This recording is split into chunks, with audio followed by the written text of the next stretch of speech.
നേതാവിന്റെ രക്ഷാധികാരത്തിൽ ദേശീയ സെക്യൂരിറ്റി വിഭാഗം നടത്തുന്ന പ്രത്യേക പരിപാടിയിലേക്ക് രണ്ടാമതും ക്ഷണിച്ചത് എനിക്കുള്ള ആദരവും അതെനിക്ക് സന്തോഷം നൽകുന്ന അനുഭവവുമാണ്. ഇതേ ഓഡിറ്റോറിയത്തിൽ ഈ പരിപാടിക്കായി രണ്ടാമതാണ് ഞാൻ പ്രഭാഷണം നടത്തുന്നത്. കിങ് ഫഹദ് കൾച്ചറൽ സെന്ററിൽ പലതവണ ഞാൻ വന്നിട്ടുണ്ട്. ഈ സായാഹ്നത്തിലെ എന്റെ പ്രഭാഷണത്തിന്റെ വിഷയം സമാധാനത്തിന്റെ രാജ്യം എന്നതാണ്. സമാധാനത്തിന്റെ രാജ്യം എന്താണെന്ന് എല്ലാവരും അറിയാൻ ആഗ്രഹിക്കുന്നു.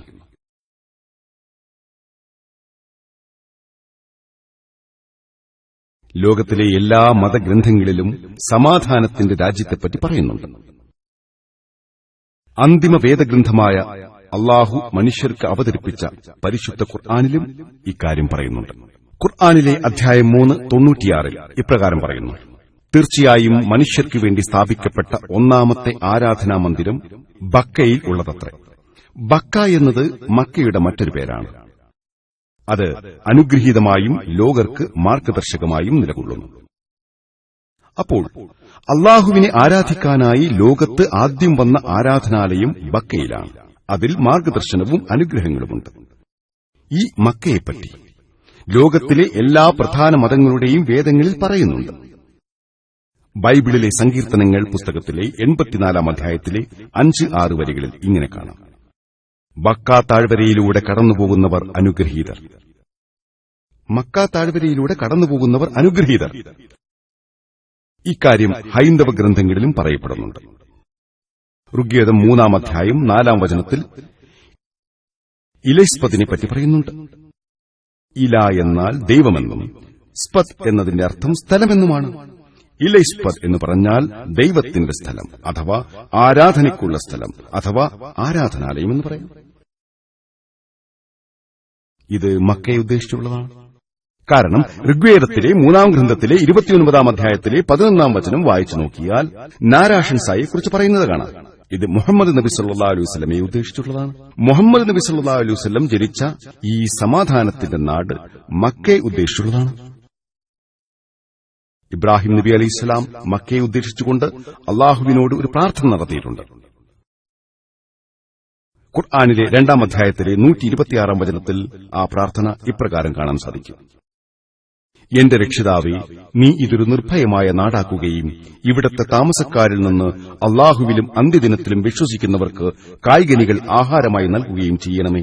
ഇബ്രാഹിം നബി അലൈഹിസ്സലാം അല്ലാഹുവിനോട് നടത്തിയ മറ്റൊരു പ്രാർത്ഥന ഖുർആനിലെ 14 അധ്യായത്തിലെ 35 വചനത്തിൽ കാണാൻ സാധിക്കും: എന്റെ രക്ഷിതാവേ, ഈ നാടിനെ നിർഭയത്വമുള്ളതാക്കുകയും എന്നെയും എന്റെ മക്കളെയും ഞങ്ങൾ വിഗ്രഹങ്ങൾക്ക് ആരാധന നടത്തുന്നതിൽ നിന്ന് അകറ്റി നിർത്തുകയും ചെയ്യണമേ.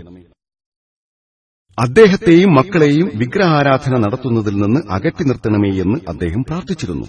ഈ മതത്തിൽ നമ്മൾ പരസ്പരം നടത്തുന്ന അഭിവാദ്യവും മറ്റ് ജനങ്ങൾ നടത്തുന്ന അഭിവാദ്യങ്ങളും താരതമ്യം ചെയ്ത് പരിശോധിക്കുക. ലോകത്ത്, പ്രത്യേകിച്ച് പാശ്ചാത്യർക്കിടയിൽ പൊതുവെ ഏറ്റവും അധികം ഉപയോഗിക്കുന്ന അഭിവാദ്യമാണ് ഗുഡ് മോർണിംഗ്, അല്ലെങ്കിൽ ഗുഡ് ആഫ്റ്റർനൂൺ, അല്ലെങ്കിൽ ഗുഡ് ഈവനിംഗ്. പെരുമഴ പെയ്യുന്ന ദിവസവും രാവിലെ ഗുഡ് മോർണിംഗ് എന്നായിരിക്കും അഭിവാദ്യം നടത്തുക. ശക്തമായ മഴ പെയ്യുന്ന ദിവസം നല്ലതായിട്ട് എന്താണുള്ളത്?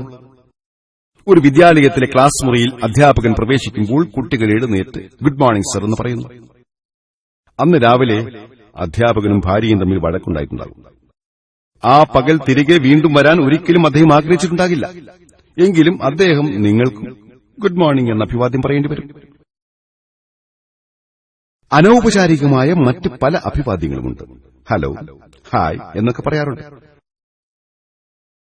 പക്ഷെ ഏറ്റവും മികച്ചതും ലോകത്തെമ്പാടുമുള്ളതുമായ അഭിവാദ്യം സമാധാനത്തിന്റെ അഭിവാദ്യമാണ്, അഥവാ അസ്സലാമു അലൈക്കും.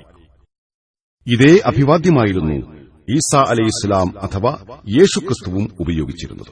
ലൂക്കോസിന്റെ സുവിശേഷത്തിലെ 24 അധ്യായത്തിലെ 36 വചനത്തിൽ ഇങ്ങനെ കാണാം: യേശു ശിഷ്യന്മാരുടെ മധ്യേ ഹാജരായിട്ട് ഇങ്ങനെ പറഞ്ഞു: ശലോം അലൈക്കും. ഇതൊരു ഹീബ്രു ഉദ്ധരണിയാണ്. നിങ്ങൾക്ക് സമാധാനം എന്നാണ് അതിന്റെ അർത്ഥം. അറബി ഭാഷയിൽ അസ്സലാമു അലൈക്കും എന്നാണ് അർത്ഥം. ഖുർആനിലെ 6 അധ്യായത്തിലെ 54 വചനത്തിൽ ഇങ്ങനെ കാണാം: വഇസാ ജാഅകല്ലദീന യുമിനൂന ബിആയാതിന ഫഖുൽ സലാമുൻ അലൈക്കും. നമ്മുടെ ദൃഷ്ടാന്തങ്ങളിൽ വിശ്വസിക്കുന്നവർ നിന്റെ അടുക്കൽ വന്നാൽ നീ പറയുക, നിങ്ങൾക്ക് സമാധാനമുണ്ടായിരിക്കട്ടെ.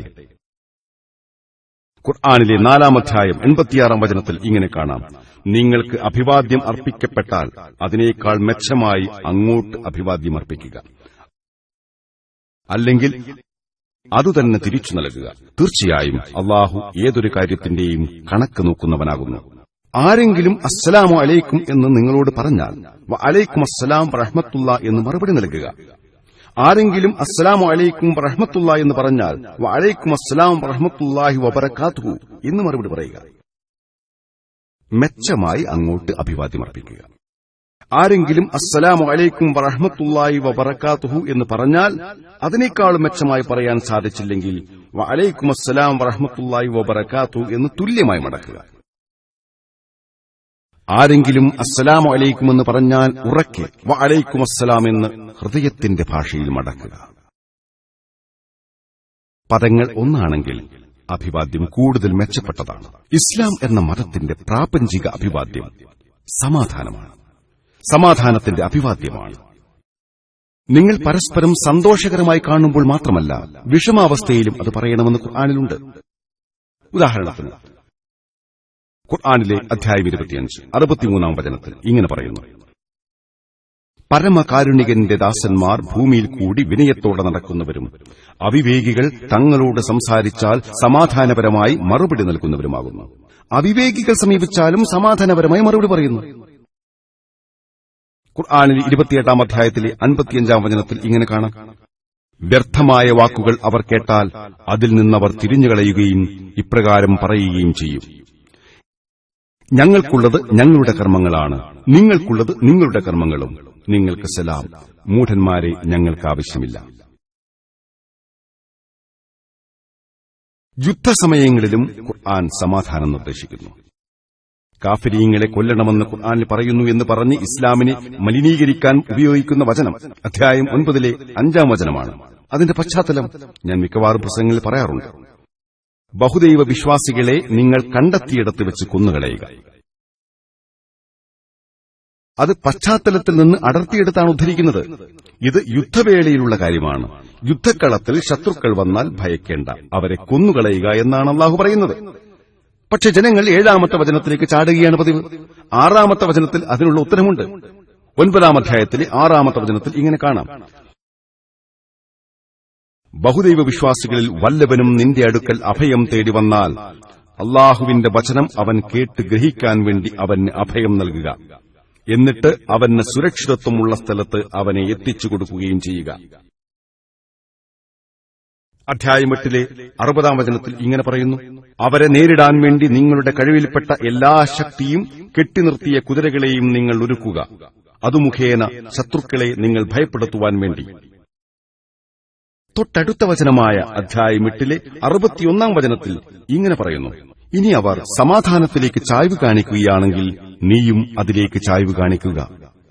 അപ്പോൾ അഭിവാദ്യം ചെയ്യുമ്പോഴും യുദ്ധസമയത്ത് പോലും നമ്മളോട് അവലംബിക്കാൻ ആവശ്യപ്പെട്ടിരിക്കുന്ന ഏറ്റവും മികച്ച ഉപാധിയാണ് സമാധാനം.